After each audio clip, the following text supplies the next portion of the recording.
Hello guys, welcome to the After Effects for Animation Standards course. This course is from the B&N After Effects Animation book and is a continuation from the last course that I did. I say course, but it's really a video guide for the books because the books are in Japanese. Before we get started, I do want to point out that my knowledge of After Effects comes directly from these books. I may know some of the information outside of these books, but I'm not an expert just yet. Alright, now that we got that out of the way, let's get started with this course. Chapter 1 of this book is pretty much a refresher of the things that we did in the last course, just maybe with some new information. This chapter will focus on setting your program for animation, and we're going to form a basic understanding through actual animation work without camera effects. This is called a fix. Here on my screen, you see a default workspace of After Effects. Yours may look a little bit different than mine depending on what version of After Effects you have or if you change your panels around. Alright, so let's get started with the project panel. The project panel loads the footage or materials here, such as video files, still images like PNGs and Targas, and audio files. The project panel not only reads, but can also reload, replace, and convert settings and footages. We're going to have a look at that a little bit later. The timeline panel is used to place the imported footage as a layer. You can also change the layer order and add and change effects, scales, and much more. The composition panel, the composition panel displays the work from the timeline. You can also move layers directly, like changing their size or adjusting their position and effects.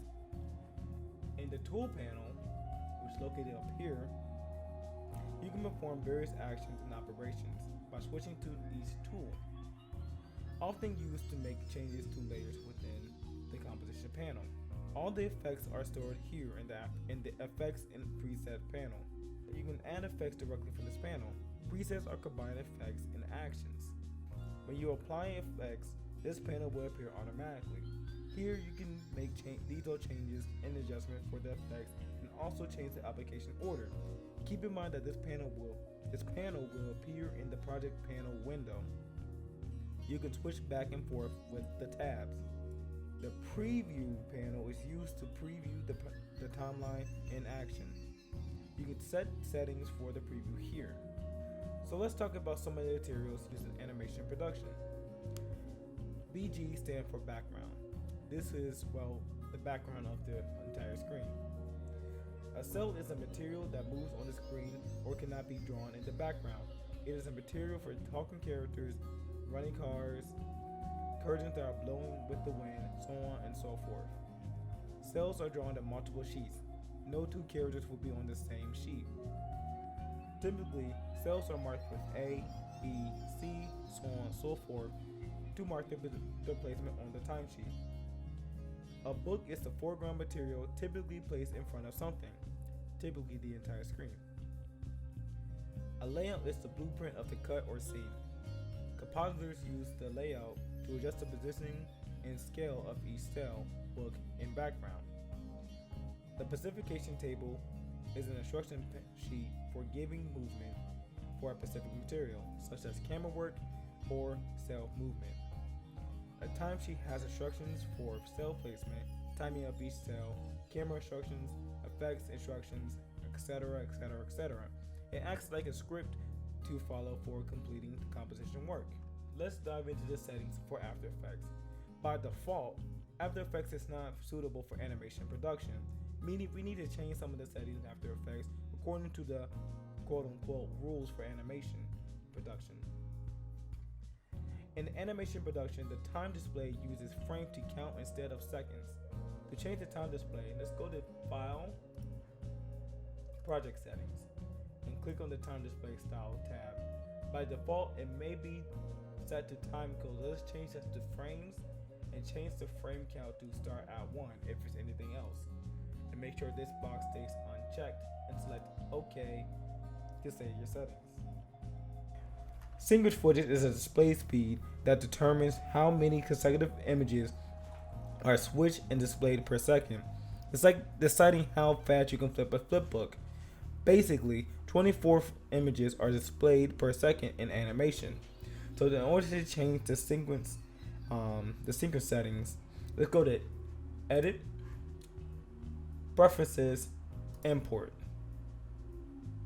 This screen will pop up, and in the sequence footage, make sure the frames per second is set to 24. And select OK to save your settings.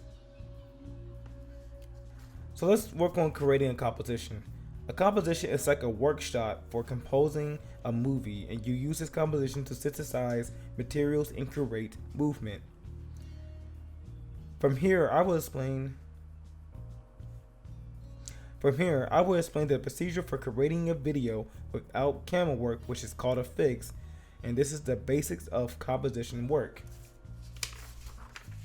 Let's load the layout.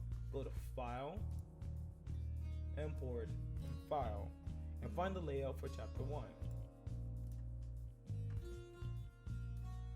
The layout is now imported and displayed in the project panel. You can also view a little preview of the image or cell with the layout information displayed on the top. Let's create a new composition. There are many ways to create a new composition in After Effects. Like everything in After Effects, there's many ways to do one thing. So we can either go to select this new composition where we have no composition in our composition panel. We can either or we can go to composition, new composition, or we can go and click this icon right here, which is going to create a new composition for us. We make a new composition. Let's settle on a name. I want to keep mine at Comp 1, and let's change the width and height to match the layout, which is going to be 2143 by 1267. The pixel aspect ratio is very important. We want to set it to square pixels. If it's anything other than square pixels, a circle may be displayed as an ellipse, that's something that we do not want right now.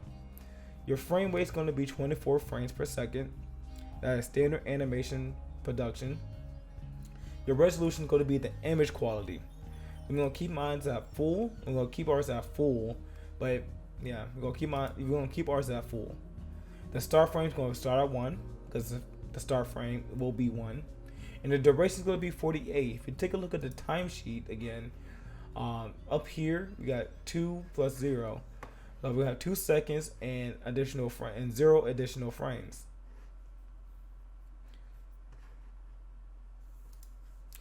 Let's select OK, and then our new composition is now displayed in our project window. Once you created your composition, let's load some files in our project as footage. So let's go to File and go to Import and import multiple files, since we have multiple files to import.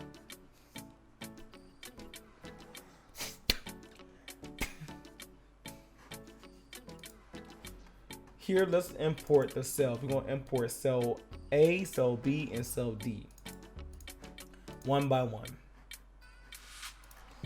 When you're importing footage, it doesn't matter which one you import first, because they're all going to be rearranged in the timeline later on.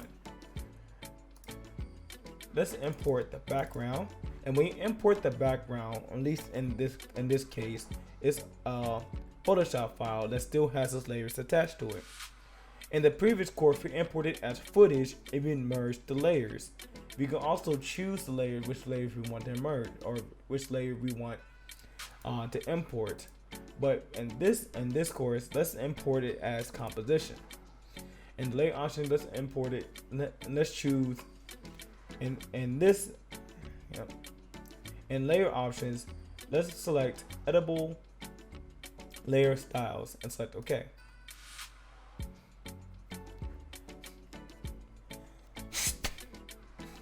Now let's import that cell C. Reason why we didn't import cell C because cell C has 4 different cells inside of it. Now this is what we call a sequence footage. Sequence footage is pretty much, well, a sequence of a footage.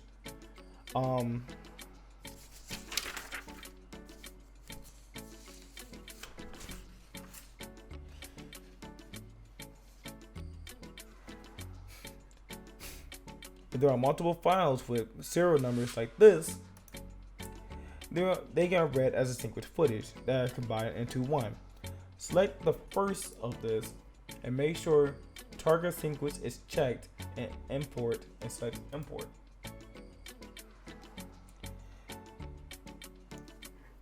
Now all we got left to do to import is our book. And in the book Photoshop file has an alpha channel. An alpha channel is a channel where you can set the transparency, and when you load a file with an alpha channel, a screen like this will appear. When the screen appears, select yes for now. If you want to change it, that, right click a footage, go to interpret footage and select main. And here you can select your alpha channel. Now that we got everything set in,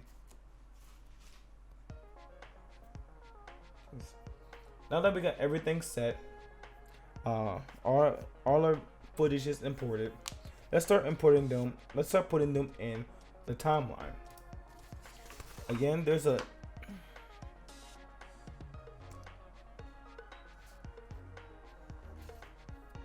there was a specification table, we would have also imported that as well.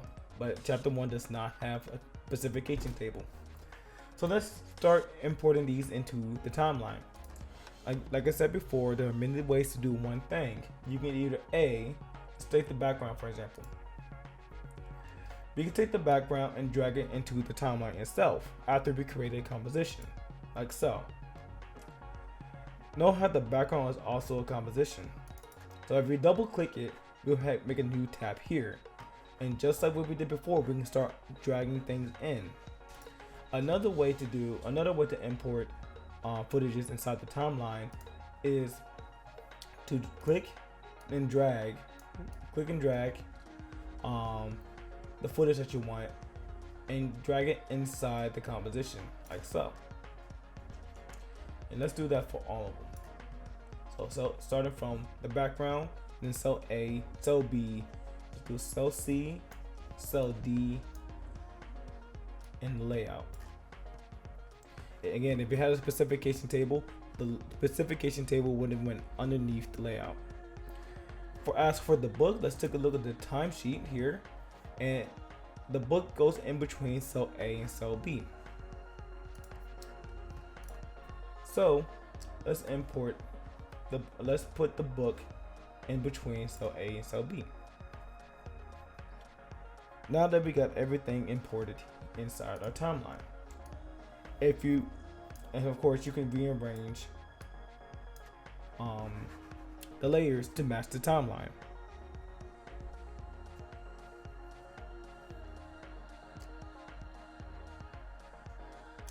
Here in the composition panel, we can change the resolution in the composition panel. Like selecting this setting that's already set to full, we can change the image quality of these of the image.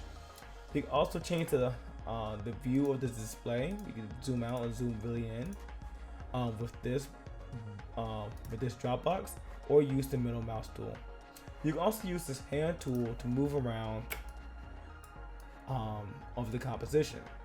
Make sure it's the hand tool and not this selection tool, because if you use the selection tool, you will actually move the positioning of the footages. You can also press space bar like I do here for the hand tool if you didn't change any of your shortcuts of your keyboard. Alright, so now that we got everything imported, let's talk a little bit about effects. Note here that if we unhide the layout, we only see cell A or cell D. Sorry. That's because the alpha channel, there's no alpha channel inside these cells. So we can actually apply an effect to make this white here transparent. So let's go to effect and presets, And let's go to obsolete. Under obsolete, select this color key and drag it on cell D. Now you can either, when you have cell D selected, you can either double click and the effect controls will automatically be applied, or the effect will be applied if you double click it, or you can drag it onto that cell in the composition window, or you can drag the effect onto the cell in the timeline. Under key color, select this eyedropper tool. When you select the eyedropper tool, select this white area, this white space here. That key color is now going. This color key will tell After Effects that, hey, this white is going to be the transparent. Let's do that with all the other cells.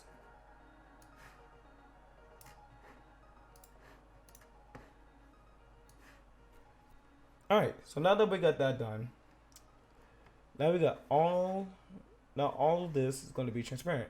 There's a reason why this in the eye socket, this is not truly white. That's the reason why.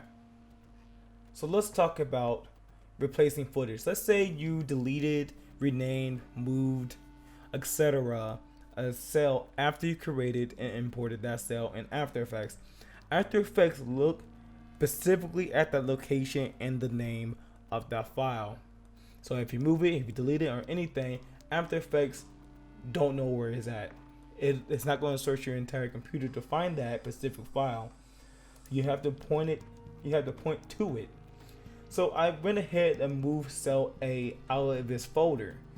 You can tell After Effects will give you a warning, or will start freaking out trying to figure out where that cell is or where that file is. It will give you a warning, a pop-up, and it will also you can also tell by this right here, these color bars here. In order to replace a footage, either A, you can right click and go to replace footage and file, or you can just double click it and the window will pop up to search for that file. Now I put that file outside of its folder, which is right here, and you can tell After Effects, hey, there's where the new location is, and After Effects will be like, all right, cool. All right, so that's how you replace footage in After Effects. Let's start talking about the layout and the positioning of each layer. Like I've mentioned before, the layout is the blueprint of the entire scene. Our compositors use that layout like it's the Bible, in a sense. So let's unhide the layout, and let's click the drop box here, go to transform, and change the opacity to 50%.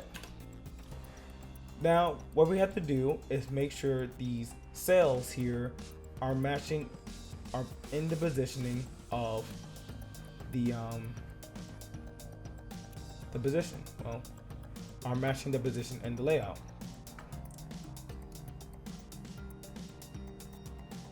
Looks like it is.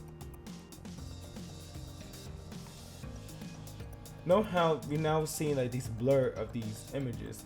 That's because in the background layer or background composition, there's also another layout here. So if you can go, make sure, remember if we double click the composition, we can make a new tab for that said composition. Let's go in that tab and unhide this layout. Boop. Let's go back to this composition. Now, looks like everything is in place besides the background, but that's okay. If you want to move the background, select the background and you can move it to match the layout. You can hold down shift if you want.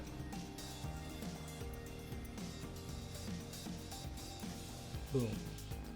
Alright, we're all done with that. So now we can hide the layout. So remember how we imported the cell C as a single image? So now you see So now we can see that all the other cells have the duration set all the way to 48. Remember, look at the timesheet. The timesheet ends at 48. So what we have to do is do what's called time remapping.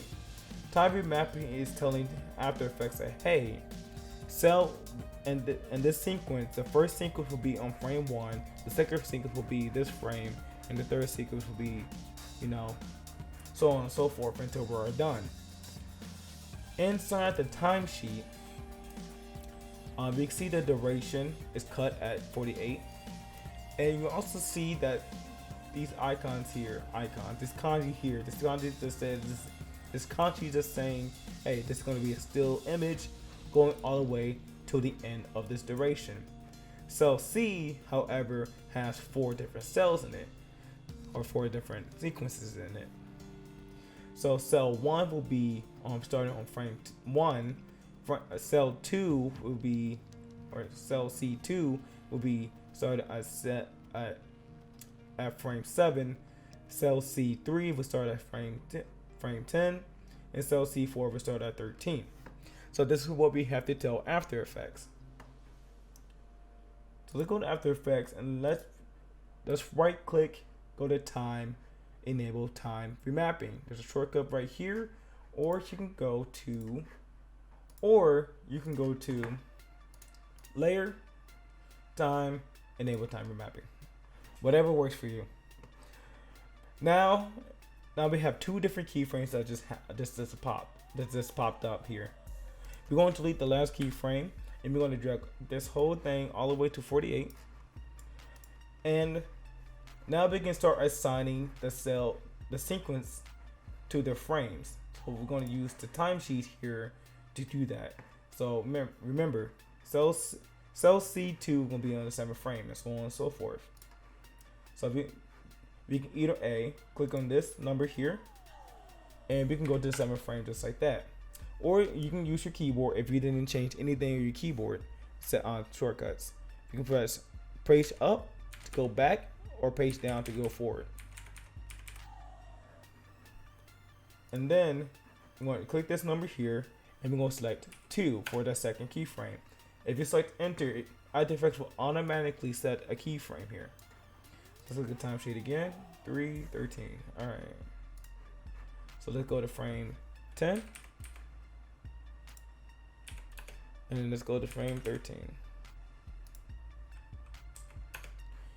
All right, we're done remapping our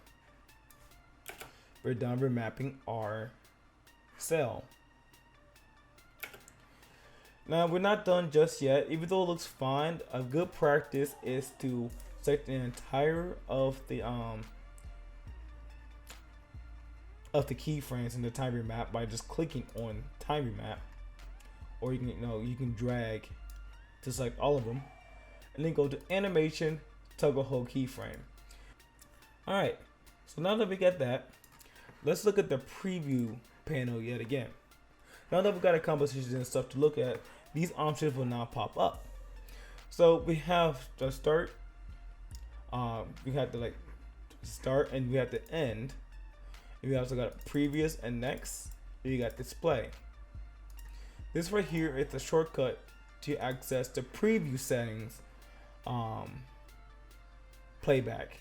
I press on the timeline, I press the start, but I press the space bar to play or in preview, to play the image or to play the video, right? If I press shift space bar, this is going to apply the preview settings here. All right, so this icon will have the video on preview. So if we have audio in here, if we just want to listen to audio and press shift play, we will only listen to the audio. Now if we had just the video, just play, it will only display the video. It will only play the video and not the audio if we had audio in here. This right here, if we had masks or any other solid layers, effect, shapes etc. out, it will also display those settings.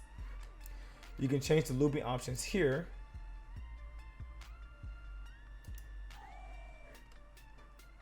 Right. You can change the range here. We're gonna keep it at work area standard by current time. The play form gonna be the start frame. You can change the front, like if we started from here,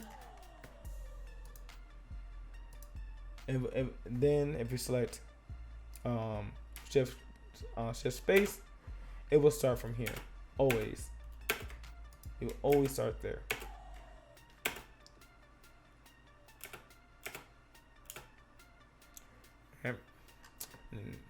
I'm going to the start range.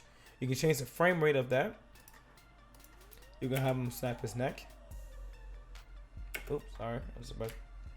We have snap his neck.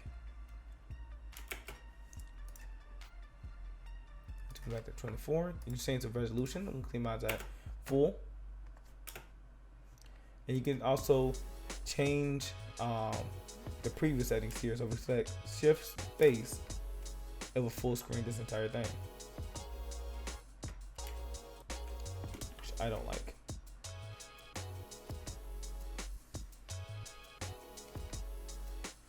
All right, we're almost done. So now, remember at the beginning of this video, we made a new composition. The composition was set to 21, 43, and 19 or 16 something, right? Or 16 or 12 or 1267, right? The standard quality for HD video is 1920 by 1080. So what do we do now? So let's make a new composition, and I'm going to change the name to final. And the width and height is going to be 1920 by 1080. Keeping the aspect ratio the same, the frame rate the same, the resolution the frame, all these settings the frame, just changing the width of it. It's like, oh, what the heck? So that's okay. Now, I think I imported something wrong, but this is perfect time to change the composite settings. So if we select the compositions, right click and go to composition settings. We can change the settings of that composition instead of making a new one. I forgot to add the 0 on there. Alright, so now that we got that done, we can drag in this composition into another composition, similar to what we did to the background composition. But please note that there's another tab here for that composition. Take a shot for every time I say composition. Alright, in this final composition, we're gonna go back to the first composition that we ever made in this project and unhide that layout. You're gonna need this layout for this outer box reason. If you can barely see this outer box, go ahead and up the opacity. Matter of fact, you can go ahead and change the opacity back to 100%. Let's go back here and make sure that box is lined up beside the outer border of the composition.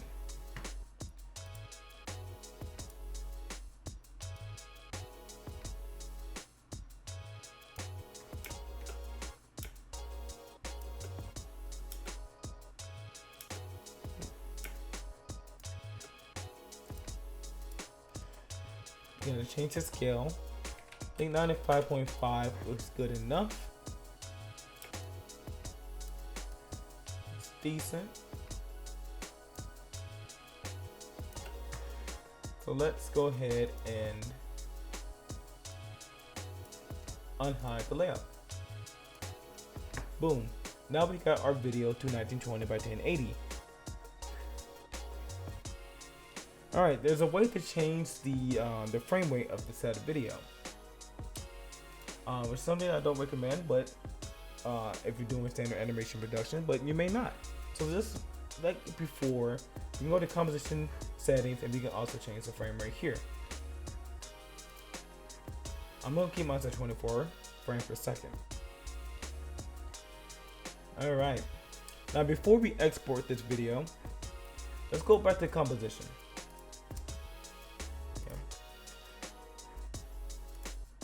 Or let's go here and select go to effect.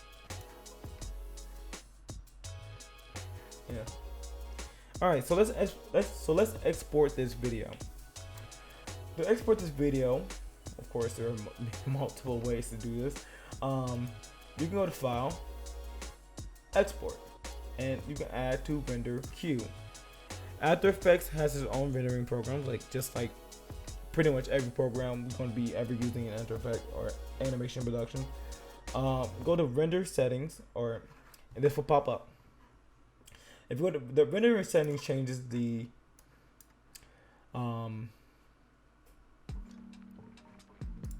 rendering setting changes the quality settings of the video. So the quality is going to be set to best for me.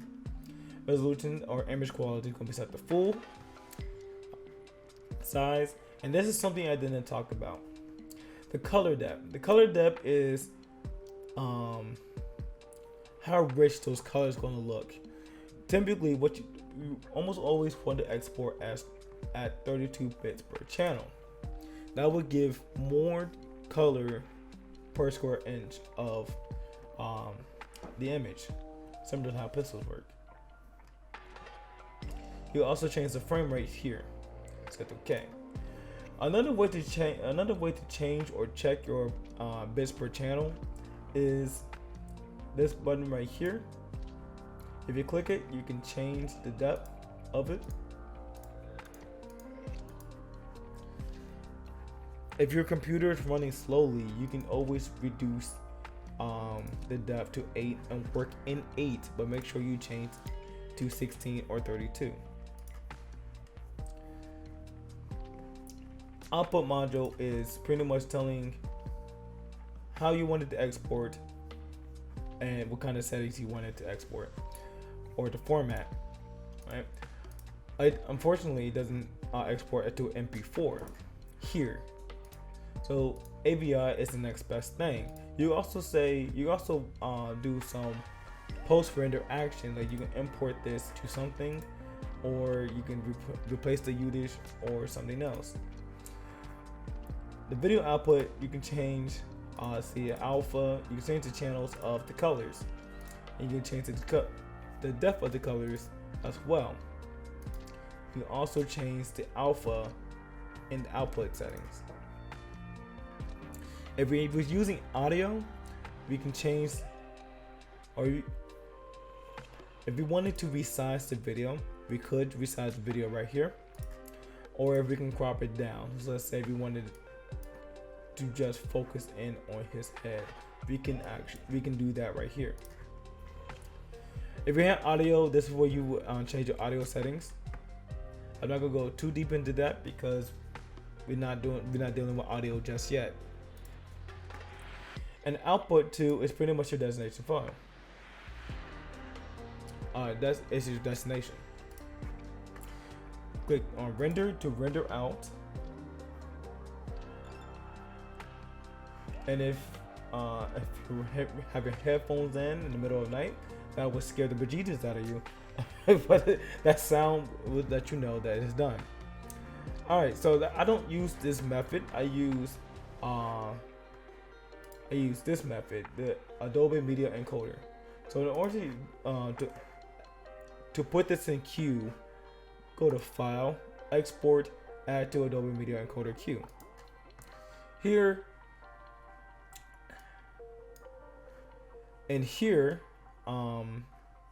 there's many different settings. You have much more options than what Adobe had to offer. You can change your presets, you can change your format, you can change your, pretty much your output. So I usually like to put MP4. If you click the export settings here, or any of these settings here, this window will pop up. You can change the format, and you have way more options than what After Effects had to offer. But if you still like AVI is right there. You can set your preset, or it's pretty much your encoder of your video. And I said mine's YouTube because I do YouTube. You can add comments to your video, and you can change the name and destination folder here. You can choose to export either the video or You can choose to export just the audio or just the video if you have audio in here. I'm gonna leave that off because I'm not dealing with audio. You can add effects, which this is pretty much like color effects and stuff. You can have some basic video settings here. If you wanted to change the frame rate here or the aspect ratio, or if you want to change the frame rate here, you just unclick that, or you just click it.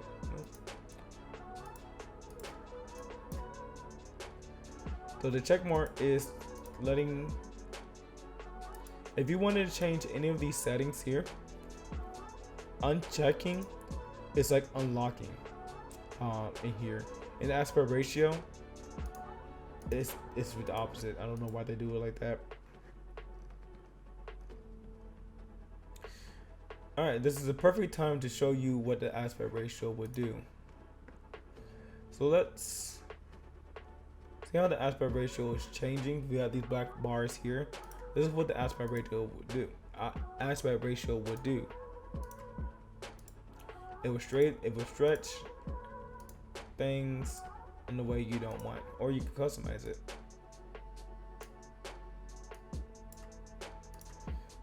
So we just keep it 2 square pixels.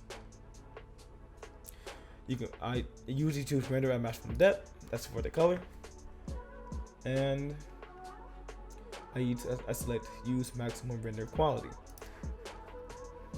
Select OK, and don't forget to hit this play button here. The play button, it will just render out just like so, and your movie has been exported. All right, so that's it for this video. Like I said, it's just a refresher. Friday, November 6th of 2020. We're gonna be starting on chapter 2, and I'm excited to start on chapter 2 because chapter 2 we're gonna be looking at camera work, more so than the previous course. In the previous course, we just looked at pan, track ups, track backs, and a little bit of 3D layering. But now we're gonna look at more camera effects like camera shakes, follows. Just be prepared for that. If you have any questions, comments, feedback, or anything, just let me know in the comment section below, or you can DM me privately at DragonGasai at DragonGasai pound 5057. Leave the link to the channel, to the course, and this course server in the description below. All right, ciao.